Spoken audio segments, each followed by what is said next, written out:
નમસ્કાર મિત્રો, તારીખ 7 અને 6 એના 24 કલાકના સમયગાળા દરમિયાન સુરેખાબા હોસ્પિટલ ખાતે 30 સુવાવડ થયેલી છે.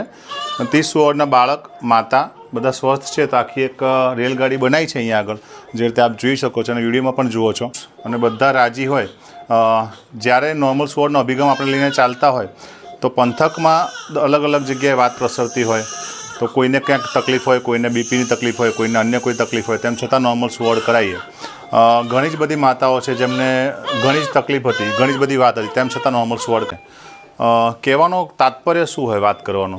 નોર્મલ સુવાવડ તરફ જ્યારે પાછા વળીએ ત્યારે માતા પણ સ્વસ્થ રહે અને બાળક પણ સ્વસ્થ રહે. એને આવતા આગળ જતી જે તકલીફ હોય, તકલીફો ના પડે, ટાંકા પાકવાની શક્યતા, બીજી બધી વસ્તુઓ એ બધી દૂર જાય. તેવી 4 માતા આપણી જેને સિઝેરિયન હતું એમને નોર્મલ સુવાવડ કરાવી. 4 માતા એવી હતી જેમને બાળક અટકી ગયું તો એમને નોર્મલ સુવાવડ કરાવી. 1 માતા એવી હતી જેને સિકલ સેલનો રોગ હતો, નોર્મલ સુવાવડ કરાવી. 1 માતા એવી હતી કે જેને દૂરથી મોકલેલી કોઈ અને ના પાડેલી સિઝરનું સલાહ મળી તેમ છતાં નોર્મલ સુવાવડ કરાવી. 2 માતા એવી છે જેને 3 વખત મારે ત્યાં સુવાવડ નોર્મલ થઈ. 1 માતા પેલી બાજુ છે અને 3 સુવાવડની અંદર 1 સુવાવડ તો મારી બેબીનો ને એના બંનેનો જન્મદિવસ એક જ દિવસનો હતો. 3 અહીંયા આગળ થઈ. કેવું રહ્યું અહીંયા આગળ? સારું. એટલે જ્યારે ઇન્સ્ટાગ્રામના વિડીયો નહોતા બનાવતા ત્યારથી કામગીરી આવીને આવી ચાલતી હોય. 3 વખત આવે એનો મતલબ એવો હોય કે સારું કામગીરી થતી હોય તો જ આવે. એટલે આવી રીતે ઘણી જ માતા, લગભગ ગઈકાલના દિવસની અંદર અમે 9 થી 10 માતા એવી હશે જેમનું ઓપરેશન નિવાર્યા અને તેમ છતાં અમે 30 સુવાવડ સક્સેસફુલ કરવામાં રહ્યા. દરેક માતાનું બાળક એમની પાસે હોય અને દરેક માતા રાજી હોય, ખુશ હોય.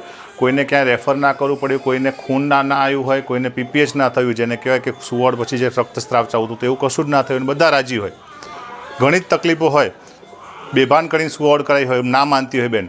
પરંતુ આ બધું કરવા પાછળનું તાત્પર્ય શું, હેતુ શું? પંથકમાં એક વાત પહોંચે, આપણા રાજ્યમાં એક વાત પહોંચે કે ના, નોર્મલ સુવાવડ શક્ય છે. આ માજીઓને વાત કરો તો માજીને બધાને પૂછો તમે, તો માજીને પૂછો ને કે આ 5 સુવાવડ થઈ તો કે ક્યાં થઈ? કે ઘરે બધી નોર્મલ સુવાવડ થઈ. સુવાવડ જો નોર્મલ થઈ, દવાખાના અંદર કેમ નોર્મલ નથી થતી? વિચારવા જેવો એક પ્રશ્ન છે. ખાધા ખોરાકી આપણે બદલી નાખી. આપણે જે પહેલાં ખાતા હતા એ ઘટી ગયું. બીજી બધી વસ્તુઓમાં આપણે નથી રાખતા, ખાતરવાળું ખાતા થઈ ગયા. પહેલાં જે ઘંટી દળતા એ બધું બંધ કરી દીધું. હવે ક્યાંય જવું તો બાઇક લઈને જઈએ, તો ચાલવાનું તો બંધ કરી દીધું. એટલે શરીર કામ કરતા નથી, સહનશક્તિ છે નહીં. નોર્મલ સુવાવડ કરાવવાની જ્યારે આશા રાખતા હોય ત્યારે કાકી આવે ને રાજી હોય. રાજી કાકી? રાજી. તમે રાજી?